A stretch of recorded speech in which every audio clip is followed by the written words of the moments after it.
Shalom. Doa pekat. Amin. Sekarang mari kita masuk dalam pujian penyembahan. Hari ini kita bersyukur atas kebaikan Tuhan dalam kehidupan kita sampai hari ini. Kita ada saat ini semua karena kebaikan Tuhan. Kita semua ada hari ini atas kemurahan Tuhan. Tuhan itu sangat baik. Dia sangat baik. Siapapun kita, Dia tidak kenal kita siapa. Karena Dia Allah yang mengasihi kita.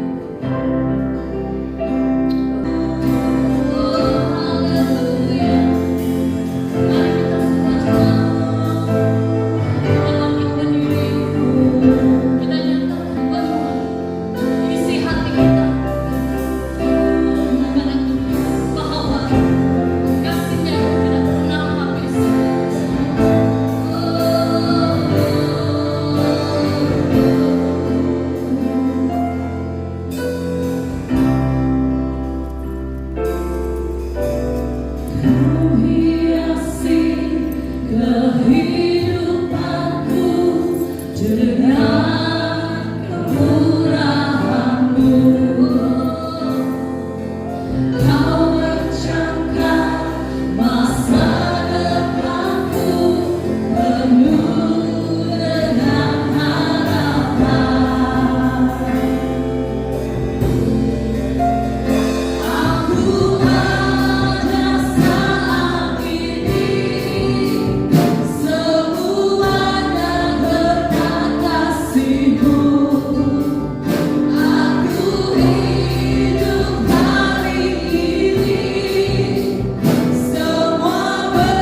Segenap hatiku menyembahmu Yesus. Ku bersyukur padamu dengan dapatkanku balas segala kebaikan.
kita sambil kita menyanyikan, menaikkan pujian, oke? Bangkit gereja Tuhan sekarang. Mari gereja Tuhan kita bangkit memuji Tuhan. Ada amin? Sekali lagi ada amin? Haleluya.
Beri tepuk tangan sekali lagi yang terkeburu, yang paling keburu buat Tuhan.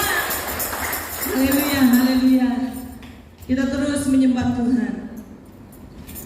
Kita percaya bahwa Tuhanlah kekuatan, Tuhanlah perisai bagi setiap kita. Amin. Haleluya, haleluya.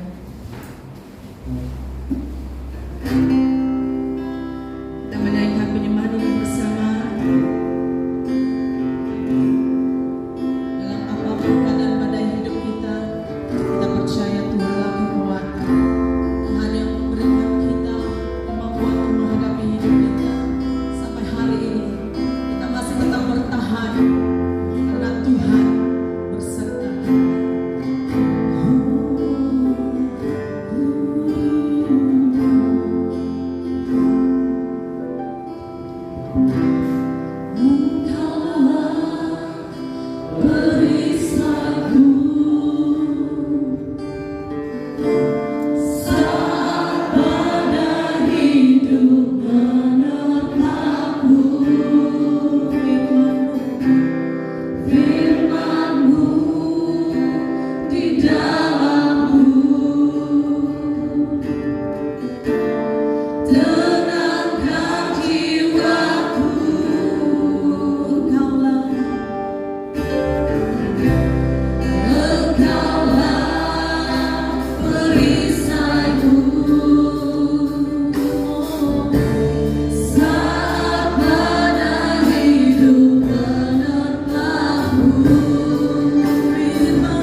bersyukur kepada Tuhan pada pagi hari ini untuk kebaikan Tuhan yang begitu luar biasa di dalam kehidupan kita yang kita nikmati hari-hari ini.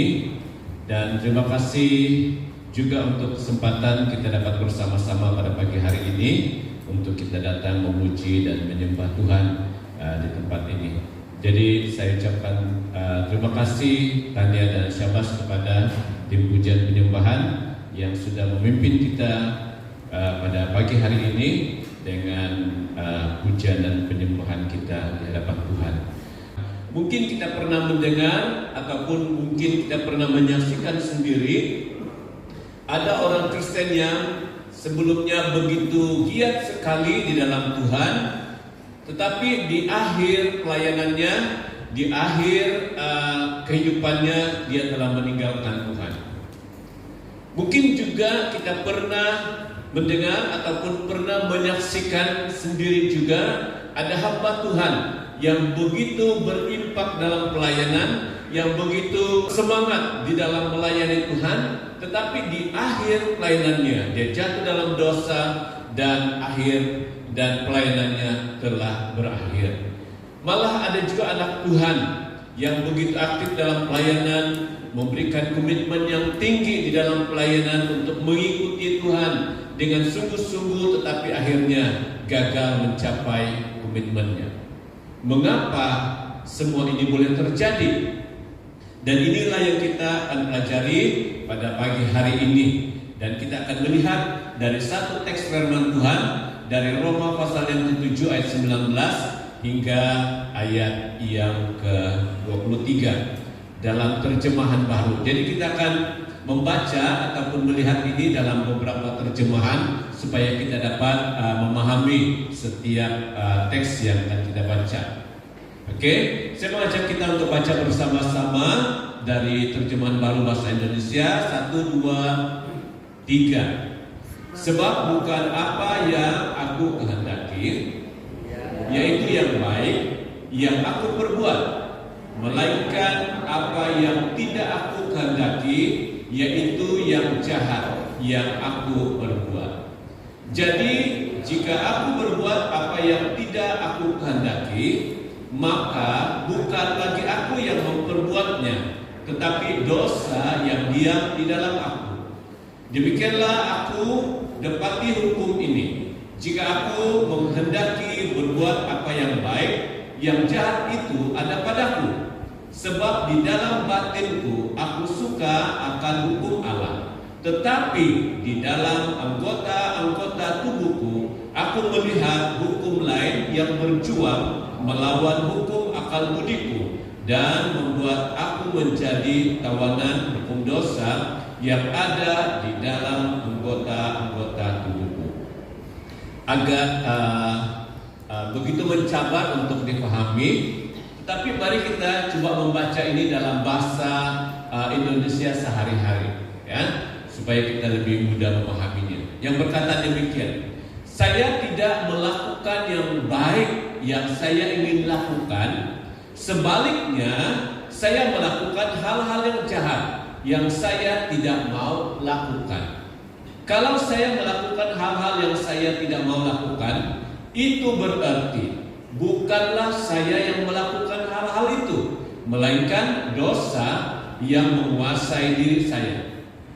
Jadi saya mengambil kesimpulan bahwa hukum inilah yang memegang peranan, yaitu bahwa kalau saya mau melakukan yang baik, maka hanya yang jahat saja yang timbul pada saya. Batin saya suka akan hukum Allah, tetapi saya sadar bahwa dalam diri saya ada pula hukum lain yang memegang peranan, yaitu hukum yang berlawanan dengan hukum yang diakui oleh akal budi saya. Itu sebabnya saya terikat pada hukum dosa yang memegang peranan di dalam diri saya. Ayat 24, nah beginilah keadaan saya. Saya mentaati hukum Allah dan akal budi saya, tetapi dengan tabiat manusia saya takluk kepada dosa. Sudah jelas, sudah paham? Ataupun mungkin ini memudahkan kita lebih paham lagi. Ini versi bahasa Undaya. Oke, mari kita baca bersama-sama. Ijaannya lain sedikit daripada Balaldo ya. Ijaan saja, tetapi dia punya bunyi sama. Oke, mari kita baca sama-sama.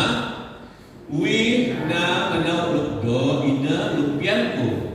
Yamo wi nganau lukdat lukna pianku ina.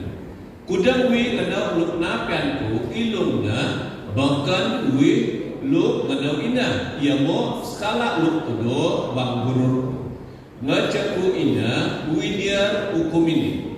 Karena musikal nganau lukdo idi lukda ina munang kuat. Wi geragan hukum Allah bangyatku. Yamo widiar ina hukum lebakan banggurku. Luk sikal metua ratna hukum luk imo taraweku. Idi luk naban negu paling hukum salah luk makam bangguru. Pada hari Jumat lalu saya mengajar PMM supaya coba memahami teks yang dibaca dengan membuka beberapa versi di dalam teks firman Tuhan. Jadi kalau dalam telepon kita ini kita boleh wujudkan ataupun kita boleh upload banyak versi yang mudah ataupun yang senang untuk kita pahami. Dan saya sarankan mereka untuk download beberapa dan sesudah itu coba membacanya berulang kali.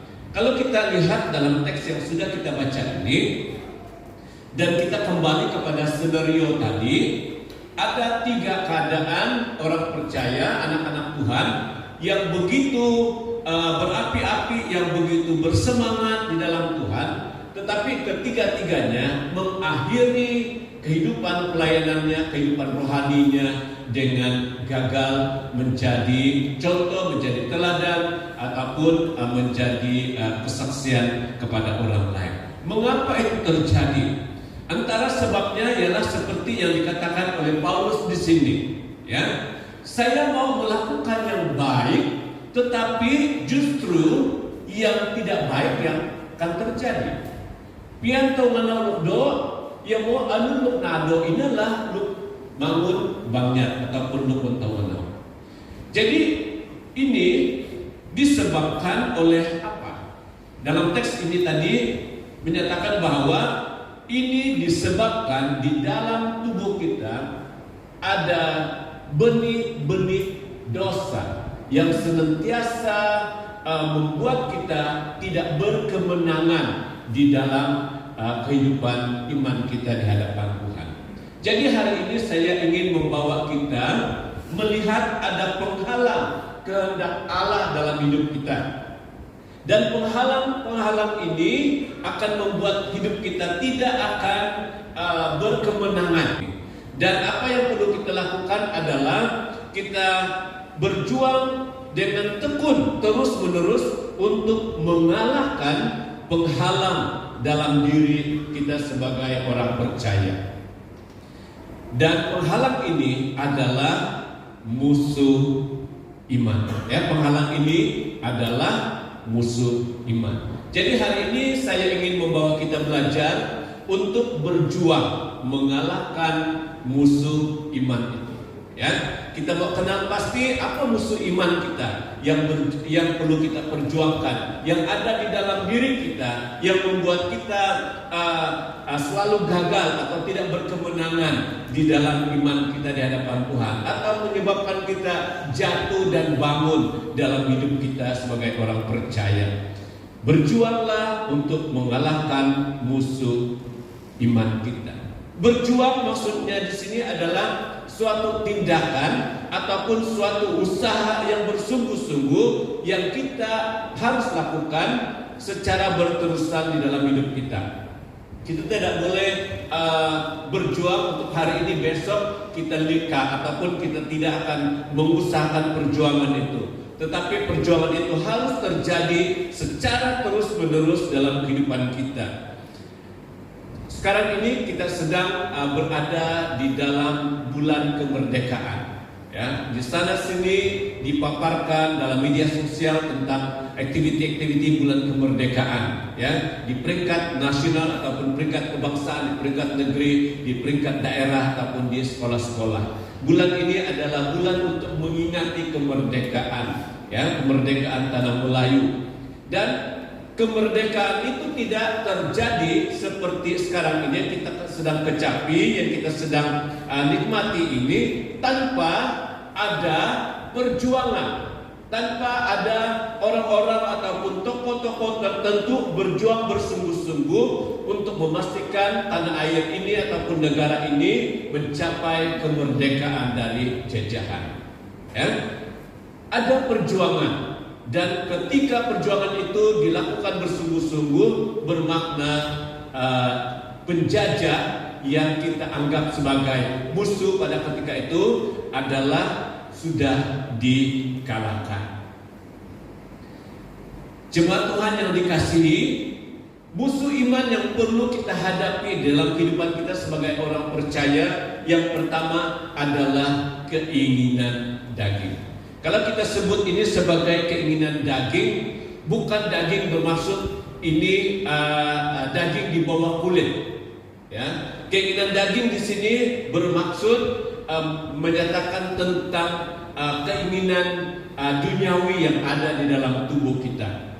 Musuh iman yang pertama yang harus kita hadapi, yang harus kita berjuang bersungguh-sungguh, keinginan daging. Mari kita lihat di dalam Galatia 5 ayat 16 yang berkata, maksudku ialah hiduplah oleh roh, maka kamu tidak akan menuruti keinginan daging. Ayat yang ke-17, sebab keinginan daging berlawanan dengan keinginan roh, dan keinginan roh berlawanan dengan keinginan daging. Berdasarkan teks ini, berdasarkan ayat ini, di dalam diri kita ini ada dua kehendak ataupun ada dua keinginan. Satu yang disebut sebagai keinginan daging, yang kedua adalah keinginan roh. Kedua-dua keinginan ini senantiasa berlawanan di dalam diri kita.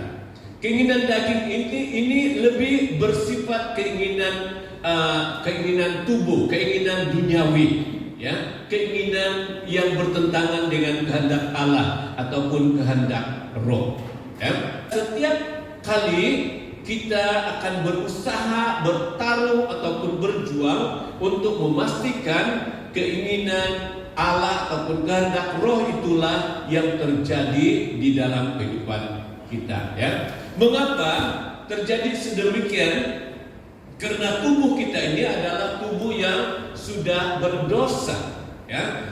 Kita sudah terkoneksi dengan dosa masa lalu ataupun dosa keturunan, sehingga ada nafsu jahat yang ada di dalam diri kita. Kalau seorang anak kecil, dia lahir saja dan mula menangis membesar, rasanya tidak ada orang tua yang mengajar dia, mengajar anak ini untuk menipu ataupun berbohong ataupun melakukan hal-hal yang tidak baik. Ya. Ini merupakan satu contoh ataupun merupakan satu bukti bahwa di dalam tubuh anak yang baru lahir itu sudah terkoneksi dengan hal-hal yang jahat, dengan hal-hal yang berdosa, seperti yang teks Roma katakan tadi, yang Paulus katakan, keinginan saya melakukan yang baik, justru yang tidak baik itulah yang terjadi katanya. Mengapa? Karena ada keinginan daging, keinginan berdosa itu di dalam diri kita. Kejahatan alami ini yang sudah sedia ada ini ada di dalam kehidupan yang harus ditundukkan, yang harus kita menangkan, yang harus kita hancurkan dari waktu ke waktu. Jemaat Tuhan dan saudara dan saudari yang dikasihi oleh Tuhan, saya percaya di dalam kehidupan kita pada hari-hari ini, suatu yang begitu mencabar sekali kepada kita adalah memperjuangkan, ya, memperjuangkan kehendak roh yang lebih utama di dalam kehidupan kita. Ini pergumulan ataupun merupakan konflik dalam batin yang harus kita hadapi setiap waktu. Sehingga sekali lagi saya menekankan apa yang Paulus katakan, bukan apa yang ku kehendaki itu yang baik yang aku perbuat, tetapi yang tidak ku kehendaki, yaitu yang jahat yang aku lakukan, kata Paulus di sini. Mereka yang hidup dalam daging tidak mungkin berkenan kepada Allah. Itu sebabnya kita perlu dari waktu ke waktu, dalam setiap masa, setiap saat kita berjuang untuk mengalahkan musuh keinginan daging di dalam diri kita ataupun keinginan tubuh ini yang ada di dalam diri kita. Paulus juga menegaskan bahwa keinginan daging yang berlawanan dengan roh itu ya harus dipimpin oleh roh, ya. Keinginan di dalam kita ini dapat ditundukkan ketika Roh Kudus yang akan memimpin hidup kita, supaya kita tidak tunduk ataupun tidak mengikuti keinginan daging di dalam diri kita. Dalam 1 Korintus 6 ayat 19 berkata, ya, tidak tahukah kamu bahwa tubuhmu adalah bait Roh Kudus yang diam di dalam kamu, Roh Kudus yang kamu peroleh dari Allah, dan bahwa kamu bukan milik kamu sendiri, sebab kamu telah dibeli dan harganya telah lunas dibayar. Karena itu muliakanlah Allah dengan tubuh. Tubuh kita ini, kata firman Tuhan, lemah, ya, tidak berupaya, ya. Keinginan roh itu di dalam diri kita begitu kuat, tetapi tubuh kita, daging kita lemah. Ya, itu sebabnya ketika kita berhadapan dengan suatu situasi, akan muncul dua kehendak ini. Saya bagi satu contoh yang begitu mudah. Kalau di jalan, sedang kita dalam satu perjalanan, tiba-tiba kita terjumpa, ya, ada uang yang tercicir yang kita jumpa di tengah jalan. Oke, 50 ringgit misalnya. Akan ada dua kehendak yang muncul ketika kita nampak uang itu di jalan. Pastinya ada orang yang keciciran uang ini, ya. Dan pada masa yang sama ada keinginan, kehendak daging itu berkata, ambillah. Orang tidak nampak, ya, ambillah, inilah kesempatan untuk mengambilnya. Kamu kan peluang. Kalau pada masa itu kan duit di dalam saku itu tidak begitu banyak sudah, ataupun tidak ada, ya. Lalu ada kata hati, ya, kata di dalam hati itu berkata, ambillah, inilah peluangnya, tidak ada orang nampak. Kamu ambil saja, ya, itu bahagianmu, itu berkatmu, oh itu kan lebih baik. Kata-kata itu seperti itu berkat katanya, ya. Tetapi di balik itu ada lagi satu kehendak di dalam diri kita berkata, boleh diambil tapi tanya orang siapa yang tercicir dan kembalikan kepada orang itu, ya. Itu kehendak satu lagi, ya, kehendak roh. Ataupun dia kata begini, dalam hati kita akan berkata begini, ya, jangan diambil, ya. Kalau diambil itu salah, kan? Jadi sentiasa kedua kehendak keinginan di dalam diri itu bertentangan. Mau buat itu, ya, tetapi kata satu lagi itu salah, ya, tidak mau dibuat. Kata yang satu lagi itulah kesempatan. Ambillah kesempatan. Orang akan mengambil kesempatan itu karena kesempatan itu tidak mungkin akan berulang kali kedua ataupun kali yang ketiga, ya. Ada keinginan daging yang boleh mempengaruhi kita dan membuat kehidupan iman kita akan kandas di tengah jalan.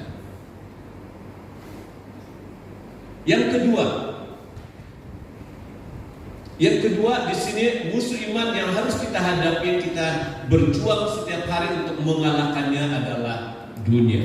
Ya, dunia tidak bermaksud fisikal dunia ini, ataupun dalam bahasa Yunani kata kosmos, bukan itu ya. Bukan berbicara tentang kosmos ataupun bukan berbicara tentang dunia ini secara fisikal, tetapi berbicara tentang cara hidup ataupun pengaruh.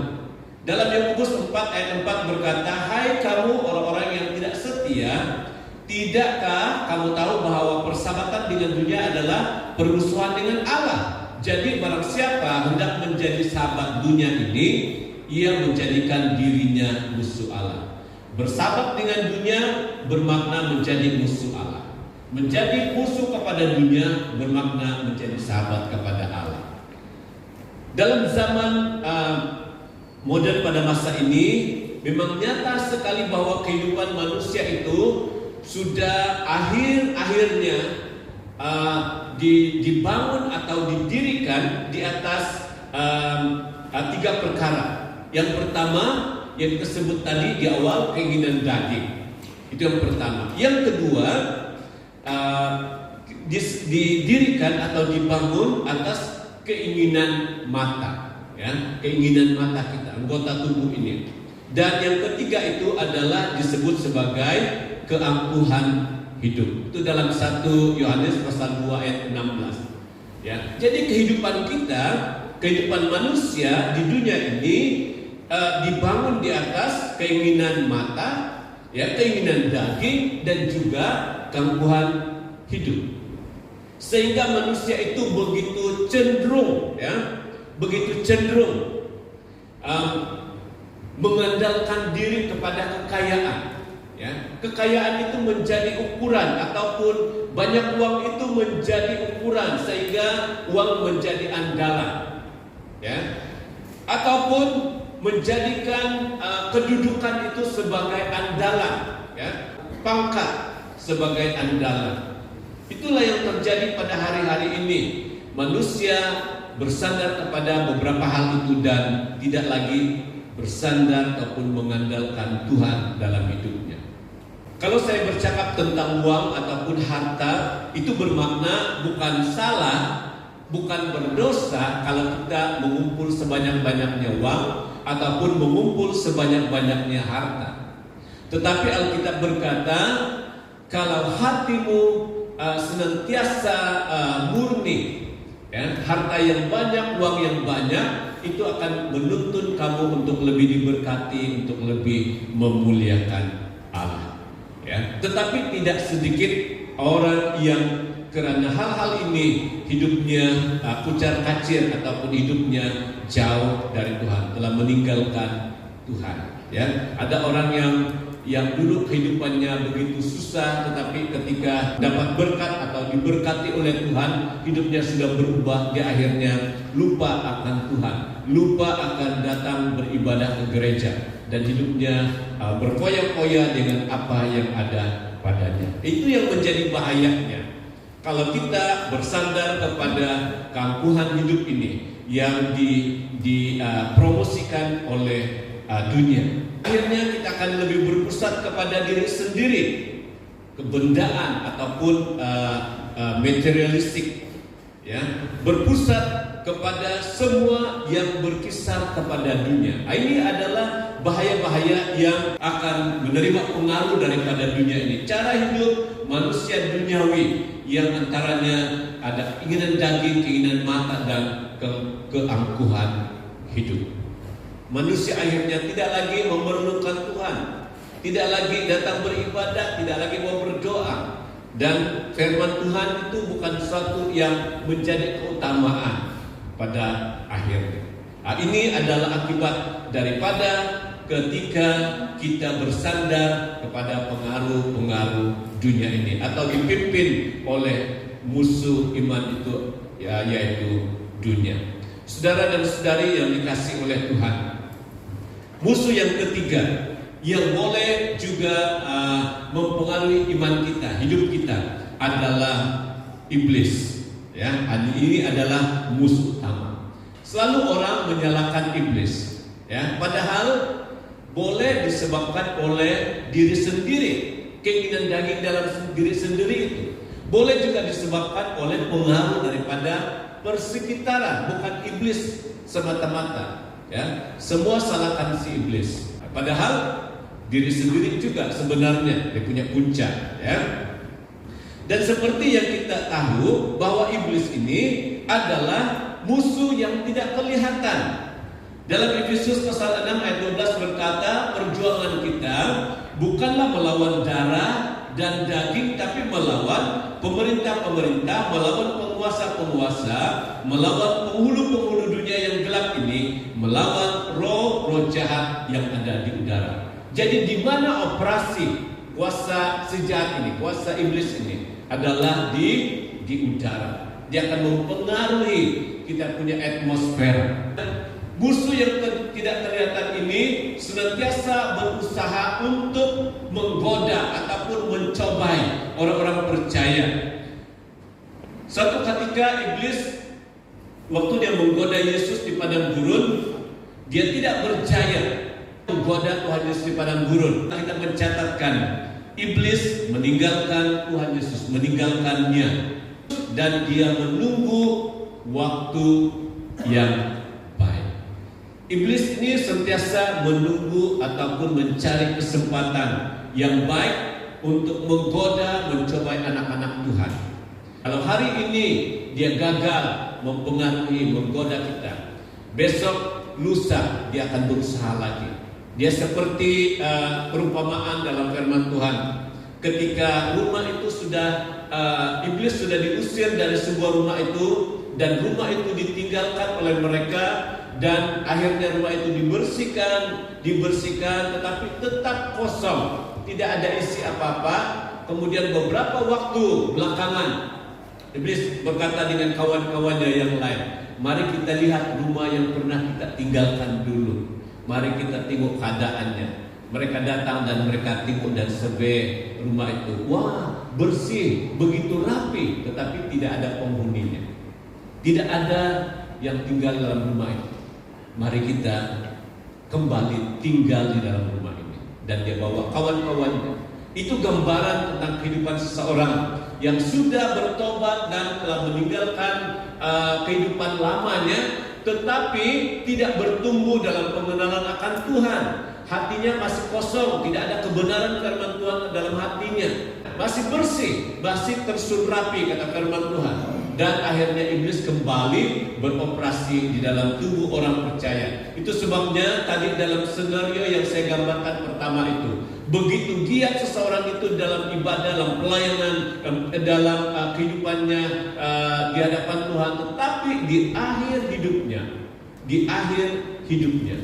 dia mengakhiri semuanya dengan meninggalkan Tuhan.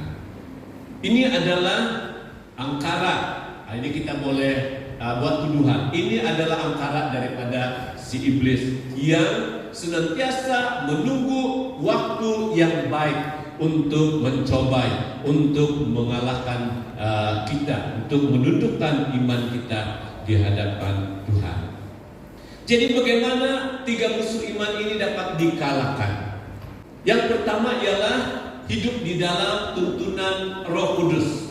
Dalam Galatia 5 ayat 16 berkata, maksudku ialah hiduplah oleh Roh, maka kamu tidak akan menuruti keinginan daging. Ketika kita menyerahkan hidup kita, semua keberadaan kita ini kepada tuntunan Roh Kudus, maka pada ketika itulah keinginan daging itu ditundukkan. Pada setiap saat kita menyerahkan hidup kita kepada tuntunan Roh Kudus, dan pada setiap saat itulah keinginan daging itu dapat ditundukkan, dapat dikalahkan.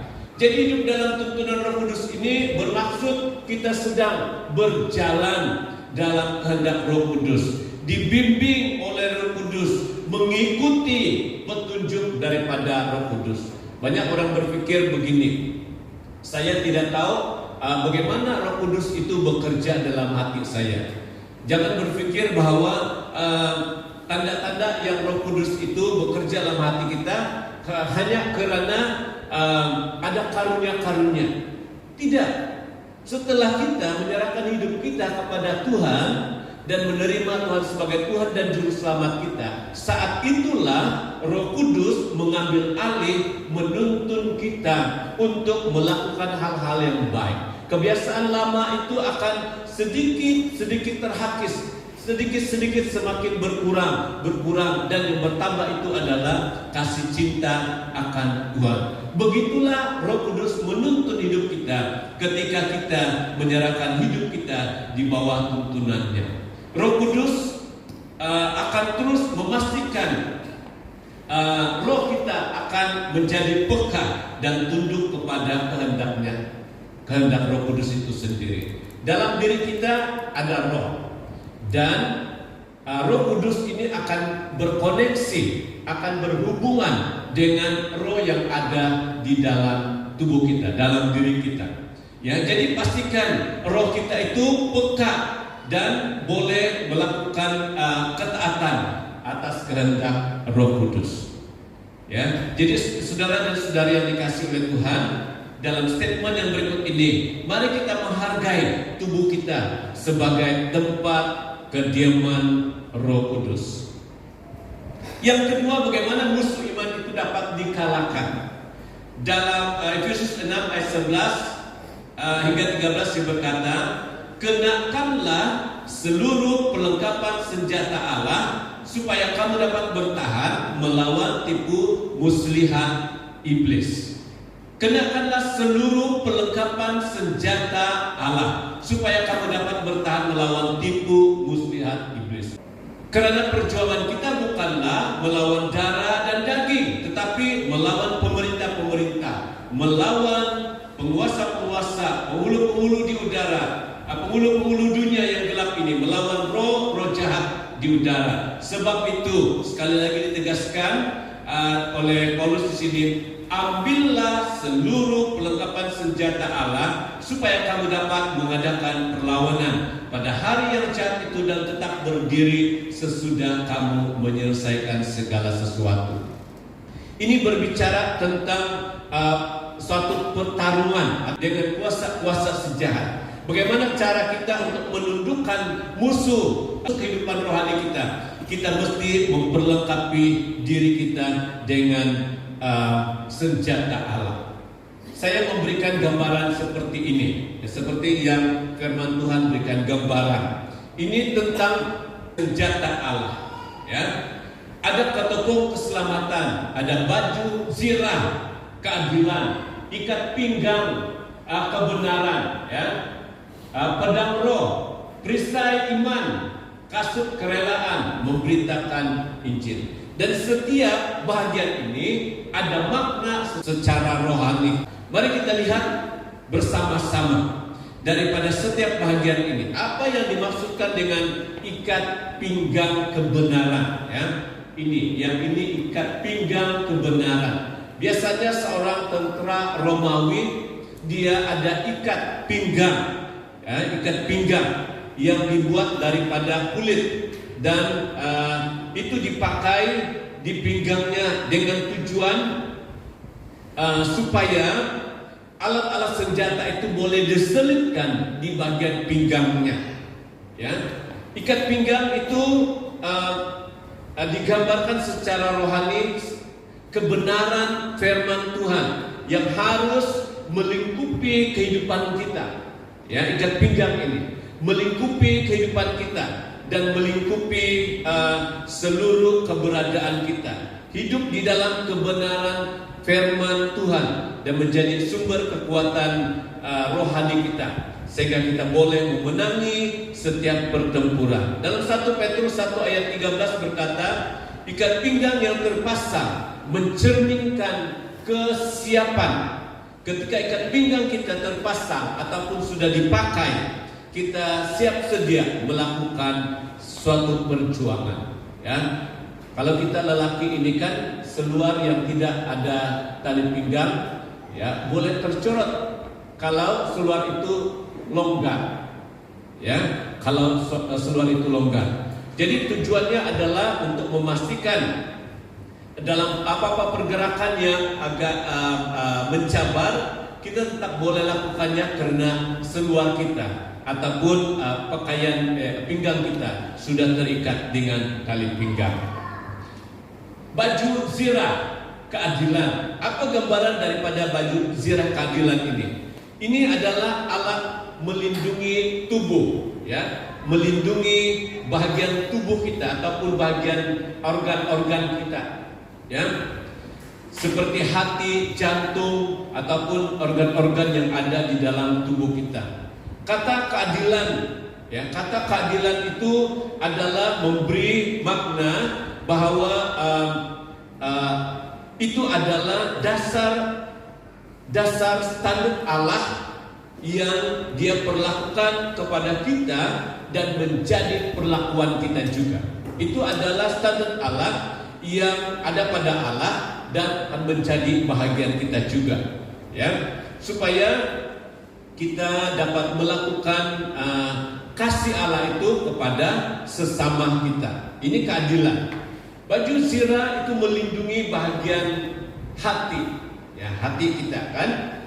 Dalam Amsal 4 ayat 23 berkata, jagalah hatimu dengan segala kewaspadaan karena dari situlah terpancar kehidupan. Jadi baju zirah ini lebih relatif, tidak dapat ditembusi. Sebab pakaian Roma itu dia ada baju zirah yang diperbuat daripada besi ataupun bahan-bahan yang keras yang tidak mudah ditembusi oleh alat-alat senjata. Apa gambaran itu secara rohani? Apa gambaran itu secara rohani kita? Dalam kehidupan kita pasti hati kita ini senantiasa berhadapan dengan hal-hal yang negatif. Kadang-kala kita terasa hati, ya, rasa bersalah, ada kekecewaan, perasaan-perasaan negatif yang lain yang boleh membuat kehidupan rohani kita akan jatuh ataupun tidak bersemangat lagi. Lama kelamaan kita akan semakin jauh dari Tuhan. Dengan hal demikian kita perlu memperlengkapi, ya, bahagian tubuh rohani kita dengan baju zirah keadilan. Kasukerelaan memberitakan Injil damai sejahtera. Ini adalah gambaran, ya, gambaran tentang pendirian kita, ya, ataupun hala tuju kita. Ketika kita sedang dipengaruhi oleh pihak-pihak tertentu yang saya katakan tadi, pengaruh dunia, apakah hati kita bersedia untuk mengikuti, ya, apa yang dikehendaki oleh dunia itu, ya? Disinilah kita meletakkan satu pilihan untuk taat kepada kehendak dunia ataupun tidak. Ini pendirian secara rohani. Ya, pendirian rohani kita adalah pengakuan bahwa kita tetap hidup di bawah kasih karunia Tuhan dan pengampunan Tuhan atas segala dosa kita melalui pengorbanan Kristus. Ya, jadi kasut ini melindungi perjalanan, melindungi kaki kita, melindungi dari hal-hal yang boleh menyakitkan atau benda-benda keras yang boleh melukakan kita. Saudara dan saudari yang dikasih oleh Tuhan, perisai iman.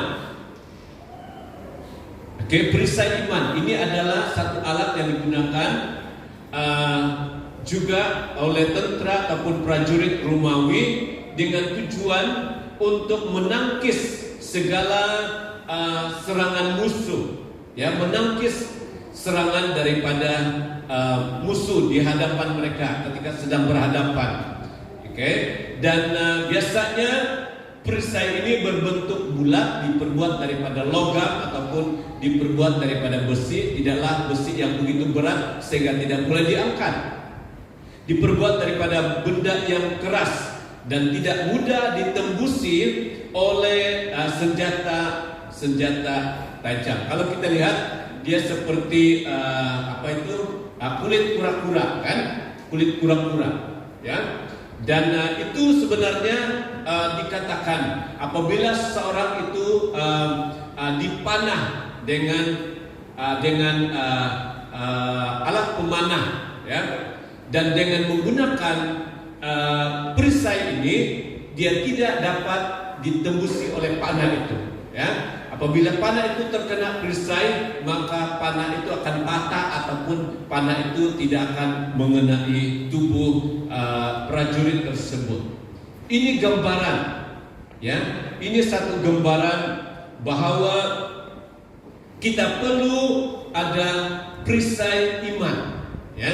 Kita perlu ada perisai iman sehingga panah daripada si jahat, panah berapi dari musuh itu secara rohani tidak dapat menembusi kita, karena kita punya dasar iman. Kita percaya, kita selalu mengatakan di dalam pengakuan iman kita, aku percaya kepada Allah Bapa, pencipta langit dan bumi. Ini adalah dasar iman kita. Kita percaya Allah itu Bapa, pencipta langit dan bumi. Yesus Kristus itu adalah anak tunggalnya. Ya, untuk kita tahu bahwa pengakuan iman ini adalah dibina oleh ke-12 rasul. Setiap rasul itu ada satu pengakuan iman mereka, dan pengakuan iman mereka itu telah disatukan menjadi satu pengakuan iman rasuli. Itu adalah dasar-dasar iman setiap rasul yang sudah disatukan, ada 12, ya, dan menjadi dasar iman kita pada hari ini. Ketika kita percaya bahwa Tuhan Yesus itu dia sudah mati, dikuburkan dan bangkit, ya, bermakna kalau ada pengajaran yang lain yang berkata Yesus itu tidak mati, tidak dikuburkan, dia hanya terus diangkat saja, dia tidak melalui proses kematian, ini adalah dasar yang salah, yang menjadi serangan kepada iman kita. Ya, jadi kalau kita memiliki perisai iman yang kuat, ada dasar-dasar yang teguh akan pengetahuan firman Tuhan, maka itu akan membuat kita sentiasa mengalami kemenangan ketika kita berhadapan dengan hal-hal sedemikian. Yang seterusnya ialah ketopong keselamatan. Ketopong keselamatan ini adalah seperti topi, ya, seperti helmet. Apa tujuannya? Adalah untuk melindungi bagian kepala kita, ya. Apa yang ada di kepala kita ini adalah pikir, otak yang digunakan untuk berpikir. Ya, otak kita inilah juga yang selalu membuat keputusan, semada mau taat ataupun tidak akan hal-hal yang sedang ada di sekitar kita. Kalau yang baik, ya itu oke, ya. Tetapi kalau sebaliknya, hal-hal yang tidak baik, maka fokus pikiran kita boleh saja menerima hal-hal yang sedemikian. Ada satu lagi perlengkapan senjata Allah di sini adalah yang disebut sebagai pedang, ya, pedang. Pedang ini adalah satu-satunya senjata yang digunakan untuk menyerang, ya, menyerang musuh. Tetapi firman Tuhan berkata ada pedang roh yang digambarkan sebagai firman Tuhan, ya. Rema yang Tuhan berikan kepada kita itu adalah pedang roh yang kita boleh gunakan untuk memukul kalah musuh kita, kuasa-kuasa si gelap, ya. Dalam Yeremia pasal 23 ayat 29 berkata pedang itu sangat efektif untuk menikam musuh.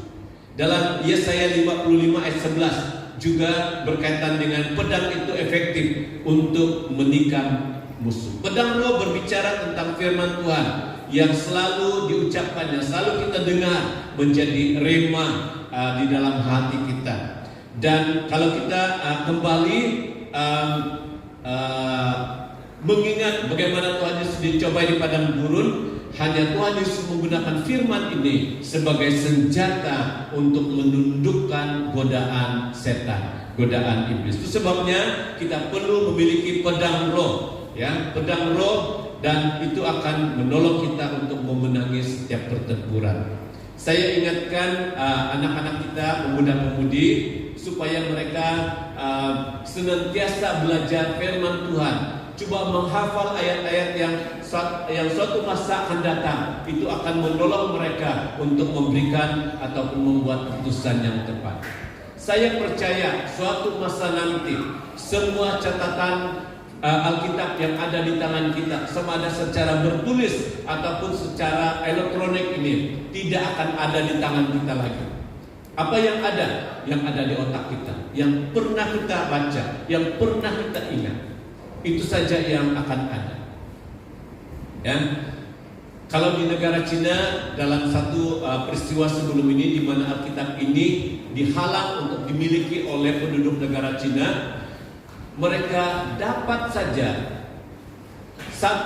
sebuah Alkitab, ya, senaskah Alkitab, mereka akan koyakkan, bagi-bagi itu kepada orang lain. Ya, seberapa banyak mereka ada.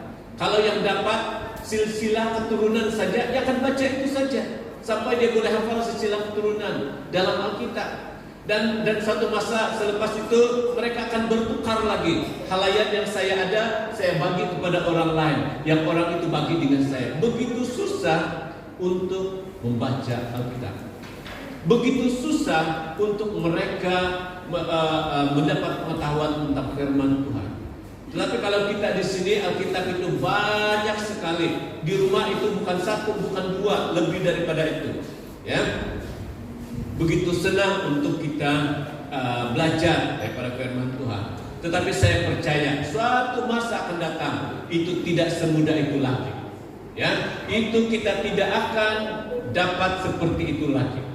Dan masa itulah kita bergantung kepada apa yang sudah kita belajar selama hidup kita. Ya, jadi saudara dan saudari yang dikasihi oleh Tuhan, mari kita tingkatkan usaha kita untuk belajar firman Tuhan, mengingati firman Tuhan, supaya kita tidak ditipu oleh muslihat iblis. Yang ketiga dan terakhir, bagaimana musuh iman ini dapat dikalahkan? Yang langkah yang ketiga ini adalah berjaga-jaga dan lawan dengan iman. Kembali lagi kepada iman. Dalam 1 Petrus 5 ayat 8 hingga 9 berkata, sedarlah dan berjaga-jagalah lawan musuh iblis, berjalan keliling sama seperti singa yang mengaum dan mencari orang yang dapat ditelannya. Lawanlah dia dengan iman yang teguh, sebab kamu tahu bahwa semua saudaramu di seluruh dunia menanggung penderitaan yang sama. Apa yang saya boleh katakan daripada tindakan yang ketiga, berjaga-jaga dan lawan dengan iman? Mari waspada setiap saat, setiap masa kita berwaspada. Ketika kita berhadapan dengan godaan, cobaan daripada musuh, mari lawan dengan iman yang teguh dan hati kita sentiasa melekat kepada Tuhan. Ini gambaran tentang 5 gadis yang senantiasa bersiap sedia bila saja mempelai itu datang. Bila saja waktunya datang, mereka bersiap sedia. Mereka isi penuh pelita minyak mereka dengan minyak, ya. Dan mereka sentiasa nyalakan pelita mereka. Ini gambaran tentang kesiapsediaan ataupun keadaan berjaga-jaga pada setiap waktu. Dan inilah gambaran yang perlu kita ikuti pada hari-hari ini ketika kita sedang berhadapan dengan tentangan-tentangan yang ada di sekeliling kita. Kesimpulan yang saya boleh sampaikan di sini daripada kebenaran firman Tuhan pada pagi hari ini, menang atau kalah dalam perjuangan itu, berjaya atau gagal dalam perjuangan yang akan kita hadapi, itu sangat bergantung kepada sejauh mana ketaatan kita, kepekaan kita kepada tuntunan Roh Kudus, dan kebergantungan kita kepada Tuhan. Oke, sementara kita saksikan ini, kita meresponi firman Tuhan pada pagi hari ini yang berkaitan dengan perjuangan untuk melawan musuh iman kita.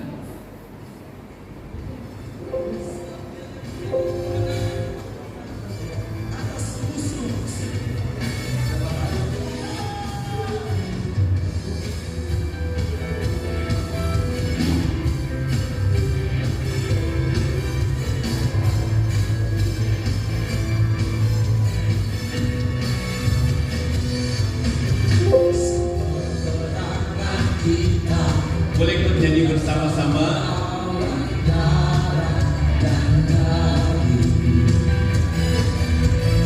Peperangan kita melawan penguasa di udara. Peperangan kita bukan melawan darat dan daging. Peperangan kita melawan roh-roh jahat di udara. Kenakanlah senjata Allah supaya kamu dapat bertahan melawan hidup muslihat ini. Sama-sama.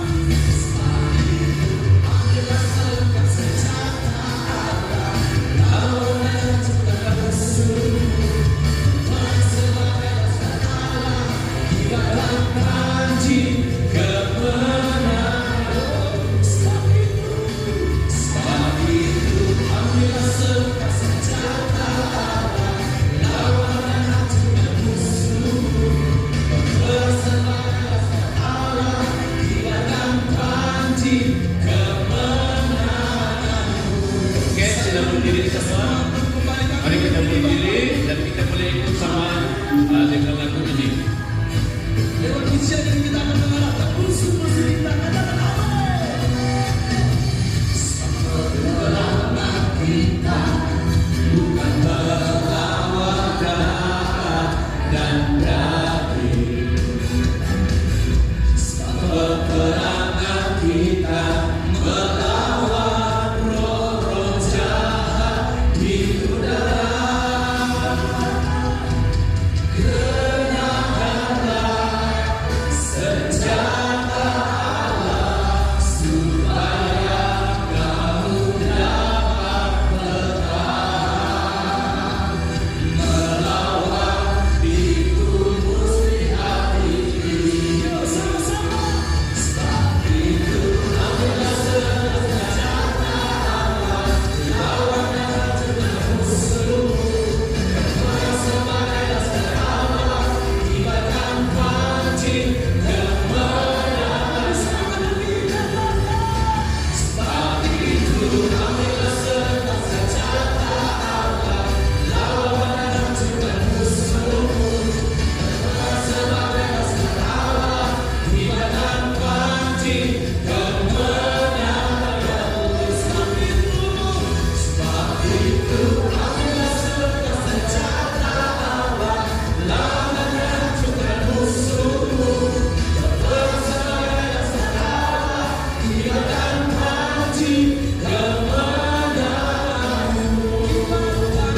Kibarkan pancing kemenanganmu. Kibarkan pancing kemenanganmu.